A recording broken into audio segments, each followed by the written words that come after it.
ہمارے پیارے نبی کے پیدائش کا وہ واقعہ جسے سننے کے بعد آپ کا بھی ایمان تازہ ہو جائے گا۔ دوستوں، تاریخ میں یہ ایک ایسا نرالا اور خوشگوار دن تھا کہ اس دن کلکے آدم کا راج، ابراہیم علیہ السلام کی دعا، عیسیٰ علیہ السلام کی بشارت، بیواؤں کا مسیحا، مظلوم کی پکار، غریبوں اور مسکین کا ولی اور پوری انسانیت کے پرسانے حال پیدا ہوئے۔ اس رات میں بہت سارے معجزات پیش آئے جو اسلامی اور دیگر کتابوں میں درج ہے۔ حضور صلی اللہ تعالی علیہ وسلم کی پیدائش سے پہلے عرب میں سوکھا پڑا تھا اور کھیتوں اور سرسبز وادیوں میں دھول اڑ رہی تھی، لیکن جس سال ہمارے نبی اپنی والدہ کی حمل میں آئے تو اچانک دنیا ہی بدل گئی۔ زمین میں ہریالی آ گئی، درخت ہرے بھرے ہو کر پھلوں کے بوجھ سے دب گئے، گھٹائیں جھوم جھوم کر آتی اور خوب بارش ہوتی۔ اس سال اس قدر انعام و اکرام ہوا کہ عربوں نے اس سال کو خوشحالی کے سال کا نام دیا۔ حضور کی پیدائش سے پہلے عربوں کے نجومی میں کسی بڑی شخصیت کی پیدائش کا چرچا عام تھا،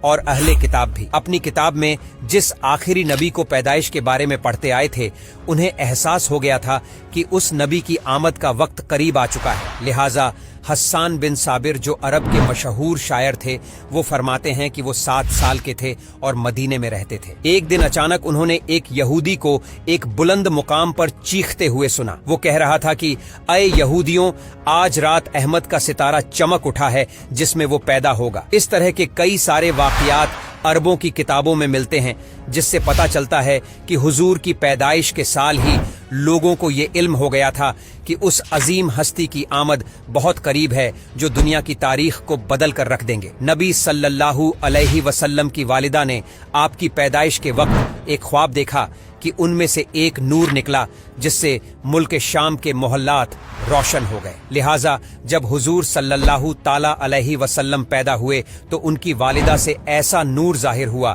جس سے چاروں طرف ہر چیز روشن ہو گئی۔ وہ نور اتنا روشن تھا کہ بی بی آمنہ نے شام کے شہر بصرہ کے محلات دیکھ لیے۔ حضرت عثمان ابن ابیاس رضی اللہ تعالی عنہ سے روایت ہے کہ میری والدہ نے بتایا کہ میں اس رات حضرت آمنہ کے پاس تھی جس رات نبی کی پیدائش ہوئی۔ میں گھر میں ہر طرف روشنی اور نور دیکھتی اور محسوس کرتی تھی جیسے کہ ستارے قریب چمک رہے ہیں، یہاں تک کہ مجھے لگا کہ یہ میرے اوپر گر پڑیں گے۔ جب آپ کی ولادت ہوئی تو خانہ کعبہ نور سے چمک اٹھا اور ستارے زمین کے قریب ہو گئے۔ فرشتوں نے آہستہ اور اونچی آواز سے اعلان کیا، جبرائیل علیہ السلام بشارت لائے اور عرش خوشی سے جھوم اٹھا۔ بی بی آمنہ کے گھر میں پرندے بھیج دیے گئے جو اپنی چونچ کے ذریعے موتی بکھیر رہے تھے۔ بی بی آمنہ کے ارد گرد فرشتے کھڑے ہو گئے اور انہوں نے اپنے پروں کو پھیلا دیا۔ دنیا کی ہر مخلوق تسبیح کرنے لگی اور امام کائنات کی آمد میں جھوم اٹھے۔ مشرق کے چرند و پرندے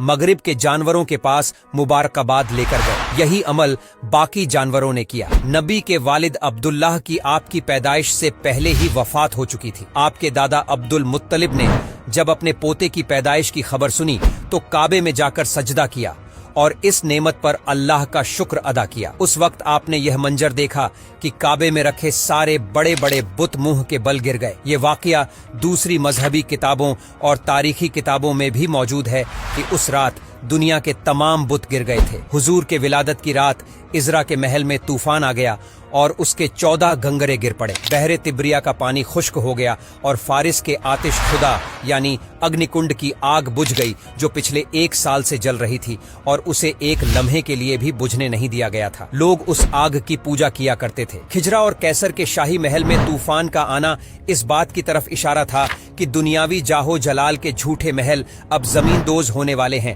اور جھوٹے خداؤں کی عظمت ختم ہونے والی ہے۔ جب حضور پیدا ہوئے تو اللہ نے آپ کو پاکیزہ بدن اور کستوری کی طرح خوشبودار، ختنہ شدہ، چہرہ نورانی اور آنکھیں سرخ تھیں۔ حضور کی اس دنیا میں آمد کے ساتھ ہی کفر اور ظلم کے بادل چھٹ گئے۔ آپ کی پیدائش اس دنیا کی تاریخ کا ایک عظیم واقعہ ہے۔ آپ تمام جہانوں کے لیے رحمت بن کر آئے۔ آپ کے وجود سے پوری دنیا میں نور حق پھیلا اور کفر اور باطل کے اندھیرے دور ہو گئے۔ ویڈیو اچھا لگا ہو تو اسے لائک ضرور کریں اور ہمیں فالو کر کے ہمارا حوصلہ بڑھائیں۔